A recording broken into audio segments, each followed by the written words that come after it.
obrolan mengubah cara pandangmu. Halo Sobat Barabas, kembali lagi bersama Silma dalam program Rabu Baca Buku.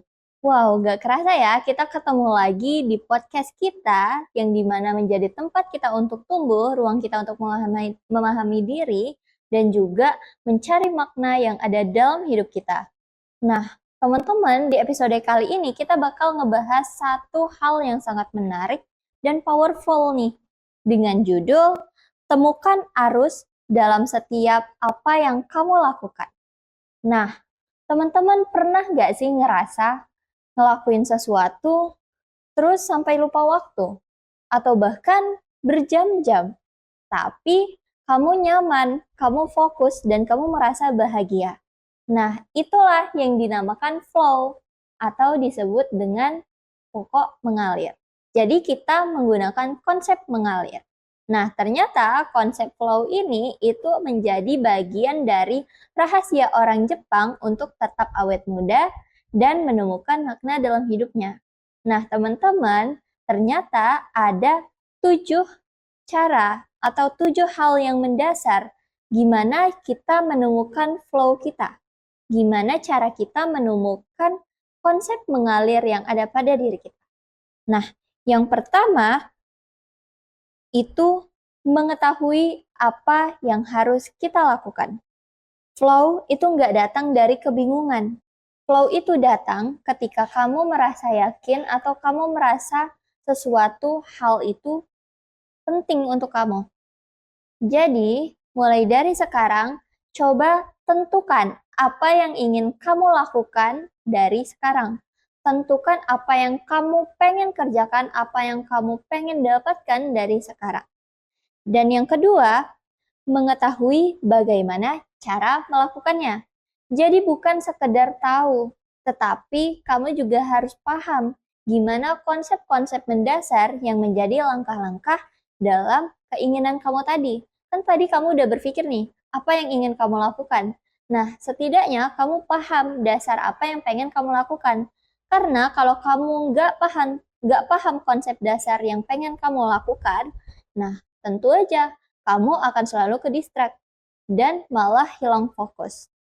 Dan yang ketiga, mengetahui seberapa baik Anda melakukannya. Jadi teman-teman, ketika kita melakukannya, terkadang kita membutuhkan timbal balik atau feedback. Ketika kita melakukan sesuatu atau ketika kita mengerjakan sesuatu atau bahkan orang lain melakukannya, kita membutuhkan feedback. Feedback itu kita butuhkan agar kita mengetahui nih, udah sejauh mana sih kita melakukan ini, udah sebaik mana, udah sampai mana, apakah kita di jalan yang benar atau salah. Dan ya, ibarat kata gini, ketika kita nggak mendapatkan feedback atau nggak menemukan feedback, kita itu seperti berjalan dalam kegelapan. Kita nggak tahu arahnya kemana, kita nggak bisa melihat sekitarnya. Seperti itu. Dan yang keempat, mengetahui kemana kamu harus pergi. Apa sih tujuan yang menjadi tujuan utama dalam kamu melakukan ini, dalam kamu melakukan kegiatan ini, dalam kamu mengerjakan ini, dan kenapa kamu bisa melakukan ini, gitu. Jadi kamu harus tahu apa tujuan dan alasan kamu melakukan hal tersebut. Karena ketika kamu punya tujuan, akan gampang untuk kamu masuk dan menjadi bagian ketika kamu memahaminya. Dan yang kelima, memahami tantangan yang kamu hadapi. Jadi teman-teman, flow itu nggak muncul ketika keadaannya terlalu sulit atau bahkan ketika keadaannya terlalu mudah. Kita harus paham nih konsep tentang permasalahan yang ada pada diri kita. Kita harus sadar apa sih yang sedang kita hadapi saat ini. Karena disitulah muncul rasa tertarik yang nantinya akan membawa kamu pada keinginan kamu untuk fokus dan menemukan flow itu. Dan yang keenam, memahami apa sih yang perlu kamu lakukan. Memahami keterampilan yang kamu perlukan itu ternyata juga penting, teman-teman. Tantangan itu harus seimbang dengan skill. Ketika terlalu berat, kamu akan menjadi stres. Atau bahkan ketika terlalu mudah, maka kamu akan merasa bosan. Dan ya, kamu harus paham flow itu ada di tengah-tengah. Jadi, penting untuk kita mengasah gimana keterampilan kita. Kita harus membawa flow itu ke tengah-tengah.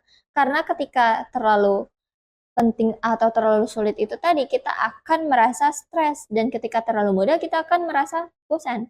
Dan kamu harus di tengah-tengah itu. Dan yang ketujuh, bebas dari gangguan. Di zaman yang sekarang, tentunya sosial media, notifikasi, atau bahkan chat itu mengganggu konsentrasi kita. Kita itu butuh ruang. Fokus itu kita butuhkan. Flow itu butuh fokus. Kita butuh ruang. Kita butuh yang namanya kesadaran penuh untuk kita melakukan sesuatu. Dan ya teman-teman, mungkin bisa dengan mendengarkan musik atau mendengarkan musik sebagai background kita ketika kita melakukan sesuatu itu. Dan di situ kita akan menemukan konsentrasi kita dan kita nggak akan kehilangan fokus ketika melakukan sesuatu.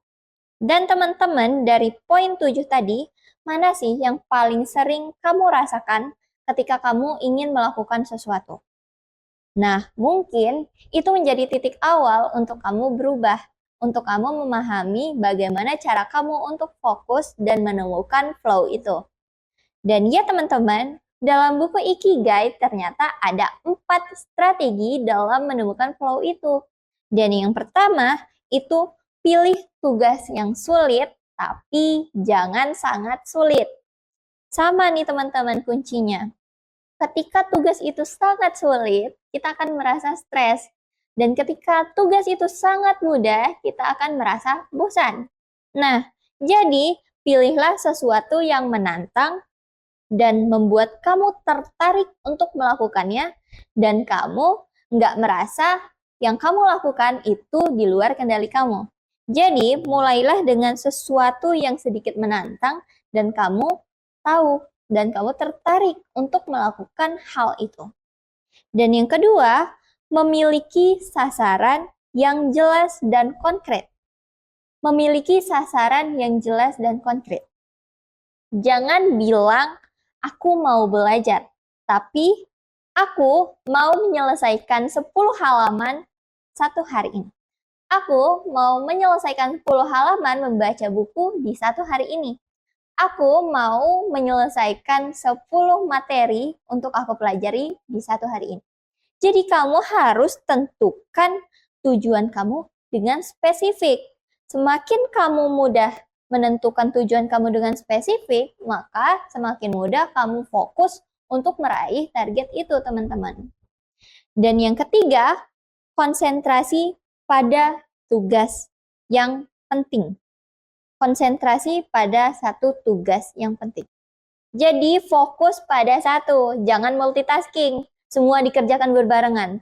Dan ternyata itulah yang membuat kita mudah bosan atau kedistrak. Jadi ternyata multitasking itu bisa membuat kita malah merasa mudah bosan dan sering kedistrak, hilang fokus. Dan akhirnya kita nggak bisa melakukan sesuatu yang kita inginkan tadi.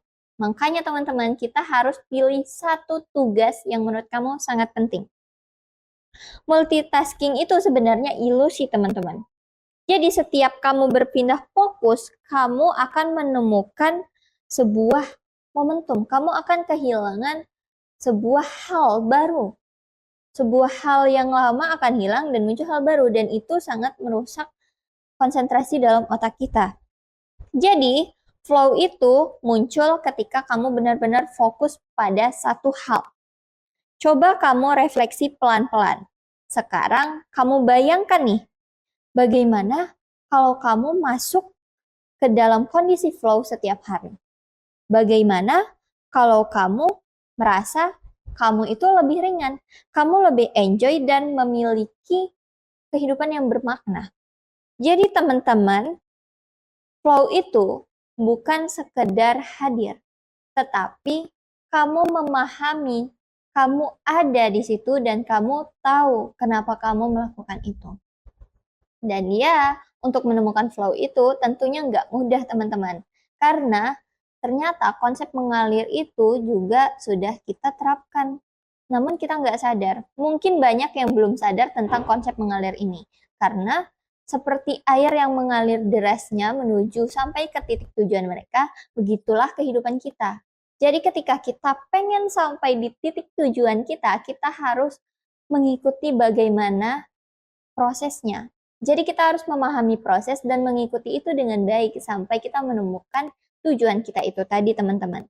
Dan ya, jadi mulai hari ini cobalah ciptain satu momen flow yang mungkin nantinya bisa kamu praktekkan.